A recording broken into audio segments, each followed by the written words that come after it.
जो सवाल पूछते हैं मीडिया के लोग कि सरकारी नौकरी ही क्यों है, ये मीडिया वाले उस वक्त कहाँ थे जब लॉकडाउन में प्राइवेट वाले लोगों को भगा दिए थे।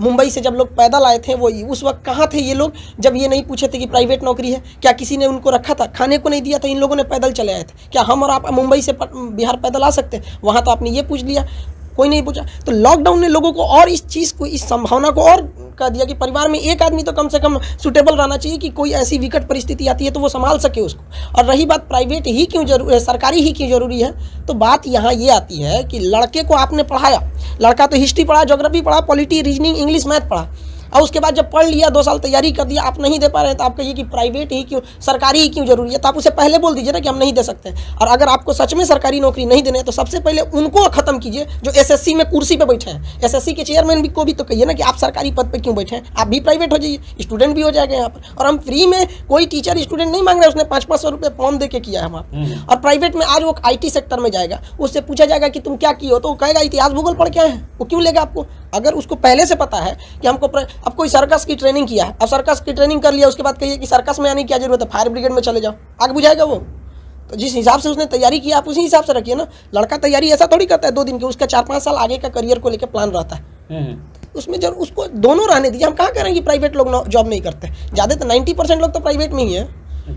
देखिए सरकारी प्राइवेट में ये हो जाता है ना कि मनमानी कहीं ना कहीं देखने को मिल जाती है, मोनोपोली। आप जाएंगे, कब किसको फायर कर दिया जाएगा, मतलब कब जॉब से हटा दिया जाएगा, कब नहीं, बॉस के हिसाब से, मतलब एक बहुत रेगुलरिटी नहीं है। और रही बात एक अच्छी रेगुलरिटीज हो जाए तो लोग प्राइवेट में भी जाएंगे और जाते भी हैं। हम ऐसा थोड़ी करें, ये तो एक बहाना है। आप एसएससी, भाई कोई ज़्यादा जॉब नहीं मांग रहा है, जो एसएससी, रेलवे, बैंकिंग, इन सब की वैकेंसी है, इसको आप टाइमली कीजिए ना। हम ये थोड़ी करेंगे आप इसको 1 लाख वैकेंसी कर दी, कभी मांगा किसी टीचर ने कि हमें 1 लाख वैकेंसी दी। हम तो यही करें कि जिसका फॉर्म निकाले हैं, जिनका करोड़ों रुपया आप लेकर बैठे हैं स्टूडेंट का, आप इनका एग्जाम दिला दीजिए। और अगर एसएससी है या रेलवे है, ये लड़कों को अगर बहुत बड़ा समझाती है कि सरकारी ही क्यों जरूरी है, तो लौटा दो पैसा, फिर ये लड़के भी नहीं मांगेंगे।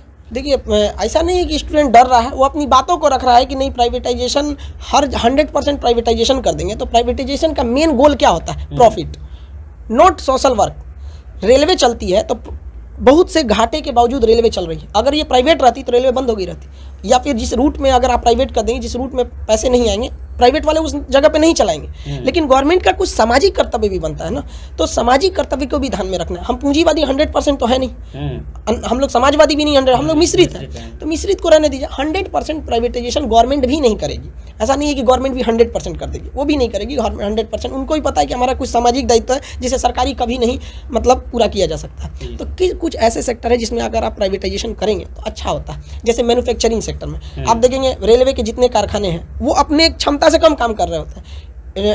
अफ्रीका के देशों को ट्रेन की बॉगी चाहिए होता है, इंडियन रेलवे से कहती है कि आपकी बॉगी अच्छी है, उस पर आप लिखते हैं 80 की सीट है, घुसे रहते हैं 400, हमको ऐसा ही मजबूत बॉगी चाहिए। तो इंडिया के कारखाने के पास फैसिलिटीज नहीं है, उनका अपना ही डिमांड इतना ज़्यादा है कि इंडियन रेलवे की खपत नहीं पूरी कर पा रहे, तो उसको प्राइवेटाइजेशन कर दीजिए ना, 20 तो कारखाना खोल दीजिए, पूरी दुनिया में मेड इन भारत इंडिया की बॉगी बिकेंगी। बट जो सर्विस क्लास है उसको प्राइवेटाइजेशन करने का लड़के विरोध कर रहे हैं कि 100% प्राइवेटाइजेशन हो जाएगा तो दिक्कत होगा। प्राइवेट सेक्टर में ये आरक्षण बहुत बड़ा इशू नहीं रह जाता है, कहीं ना कहीं उनके ऊपर रहता है, वो अपने हिसाब से सेटल करते हैं। मतलब हरियाणा में आज 75% लोकल के लिए कर दिया गया है वहाँ पर रिजर्वेशन प्राइवेट सेक्टर में। हाँ देखिए ये तो आप जो आरक्षण की कह रहे हैं, ये अलग अलग स्टेट की, हर स्टेट अपने वहाँ के लोगों को कुछ ना कुछ तो प्रेफरेंस देगा।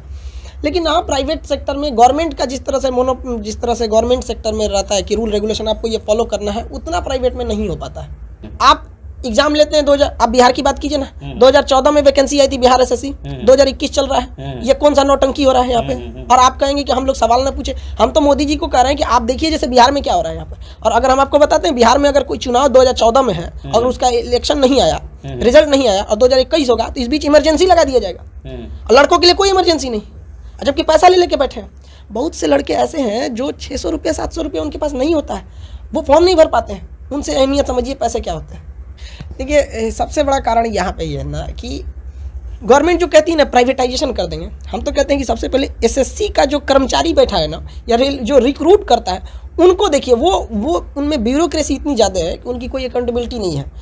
एग्ज़ाम आएगा कब वैकेंसी ले जाएगा कोई मतलब नहीं है। आप बताइए, आप रिजल्ट देते हैं, बिहार में देखते हैं रिजल्ट लिस्ट जारी कर दिया गया, इनका रिजल्ट हुआ, इनका नहीं हुआ। भाई मेरा क्यों नहीं हुआ, उसका क्यों हुआ, उसको जानने का अधिकार नहीं है। तो वैसे उसको देना चाहिए। कार्बन कॉपी लड़के को मिलना चाहिए ना, उसने एक कसी मारा है, पता चला कि आपको गलत कर देंगे उसको, तो कैसे जवाब देगा आपको। क्वेश्चन पेपर नहीं ले आने दिया जाता है। देखिए ऑनलाइन में क्वेश्चन पेपर नहीं मिल पाता है, ये एक समझते हैं वो ऑनलाइन की बात। ऑफलाइन में आपको पेपर क्या करेंगे, ठंडी में आप आग ताप जाएंगे या उसका कोई यूज करेंगे। आप में कहीं ना कहीं डर है, कोई ना कोई चीज़ छुपा रहे हैं। यूपीएससी जैसा एग्जाम आपको क्वेश्चन दे देती है और बिहार एसएससी अपना नियम बनाती है, क्वेश्चन नहीं देंगे ये सब तो बातें गलत है ना आप। तो हम ऐसा नहीं करेंगे सारे एग्जाम में क्वेश्चन नहीं दिए जाते, लेकिन कुछ कुछ में नहीं दिए जाते हैं क्वेश्चन। तो टाइमली निकालिए, एक पारदर्शिता होनी चाहिए। तो क्या जरूरत है हमको, कौन सा टीचर ट्रेंड नहीं करा रहा था यूट्यूब, हाँ सर, कौन सा स्टूडेंट, क्या हमारे बस का है 8 मिलियन ट्रेंड करा था एक व्यक्ति के अंदर में? नहीं, ये कहीं ना कहीं पूरे देश का मुद्दा है। हम 8 मिलियन करा सकते हैं, आप खुद सोचिए, खुद कोई भी देख के मजबूर हो जाना पड़ रहा है लड़कों को। अब बताइए ट्रेंड कराएगा लड़का, मेरा एग्जाम दो, मेरा रिजल्ट दो, गलत बात है ये। तो समझना चाहिए ब्यूरोक्रेसी को भी। सर आपका जो इंटरनेशनल रिलेशन का जो क्लास होता है, मैं भी उसे देखा हूँ, काफ़ी अच्छा होता है। तो सर मैं इसके बारे में थोड़ी चर्चा करना चाहता हूँ। सबसे पहले इंडिया के नेबरिंग कंट्री से बात करेंगे। सबसे ज़्यादा परेशान करता है पाकिस्तान।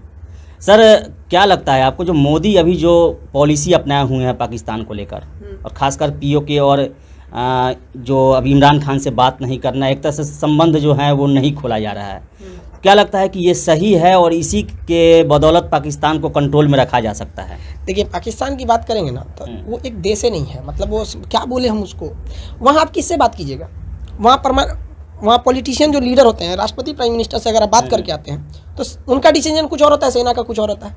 आप अटल बिहारी वाजपेयी को देखिए, वो लाहौर समझौते पे गए थे, कितनी इज्जत से वापस आए, सुकून से रहे। उधर परवेज मुशर्रफ सेनापति था, करगिल में हमला कर दिया। तो वहाँ 2 लोगों से बात करना, पहले हमें भी लगता था कि 2 लोग हैं वहाँ, आर्मी अलग हिसाब से चलती है, पॉलिटिशियन अलग चलते हैं। अब उसमें एक तीसरा फ्रंट है आतंकवादियों का, उनको गजवाए हिंद चाहिए, मतलब वो हिंदुस्तान पे आएंगे और हिंदुस्तान को खत्म करके चले जाएंगे। भाई उनको हम ये कहते हैं कि तुम गजवाए हिंद का सपना छोड़ दो, वरना भारत वाले किसी दिन तुम्हें भगवाए पाकिस्तान मत कर दे, खत्म हो जाएगा वहाँ पे। तो 3-3 लोग से किससे बात कीजिएगा? तो मोदी जी ने सही किया कि बात कैसे करें, 3-3 आदमी है वहाँ पे। आतंकवादी से तो बात करेंगे नहीं, मिलिट्री वालों से बात करेंगे नहीं। मोदी जी पॉलिटिशियन है, पॉलिटिशियन लेवल पे बात करें। उनकी खुद की आर्मी उनका नहीं सुनती है। देखिए जो कश्मीर इशू की बात बोले, वो मोदी जी ने, वो देश की ज़रूरत थी और उन्होंने समझा और उन्होंने 370 हटाया और बहुत सारी चीज़ें चेंजिंग देखने को मिली है। लेकिन कोई चीज़ अगर इतने सालों से थी 370, उसको अचानक हटाएंगे तो तुरंत आपको बदलाव देखने को नहीं मिलेगा, लेकिन फिर भी मिल रहा है। आने वाले 10-15 साल में कश्मीर भारत का एक सामान्य राज्य की तरह हो जाएगा। जो कश्मीर देश से अलग होने की बात करता था, आज वो कश्मीर कहता है कि भाई हमको राज्य तो बना दो, यूनियन टेरिटरी बना दिया। तो कुछ तो चेंजिंग आया है। वहाँ के लोग, जो टेरर फंडिंग की बात आती है, जो वहाँ पे विदेश से पैसे आने लगते हैं, ये थोड़ी समस्या है। और रही बात पीओके की या अक्साई चीन की, तो इसको थोड़ा सा जल्दबाजी करना गलत हो जाएगा, क्योंकि अभी हमारी अर्थव्यवस्था को भी देखना है, डिफेंस को भी देखना है। डिफेंस में आप देखेंगे हम लोग खुद आत्मनिर्भर नहीं है। राफाल फ्रांस से आया है, जिस दिन यहाँ बनने लगेगा उस दिन पाकिस्तान खुद पीओके खाली कर देगा, कहते दिन आ गया है। तो कहीं ना कहीं इसमें देश के युवाओं का, इंजीनियरों का, इन लोग का भी हम हाथ जोड़ के कहते भाई आप लोग भी थोड़ा आगे बढ़िए। जिस दिन यहाँ बनने लगेगा खुद ही समझ जाएंगे लोग अब वो दिन चला गया है।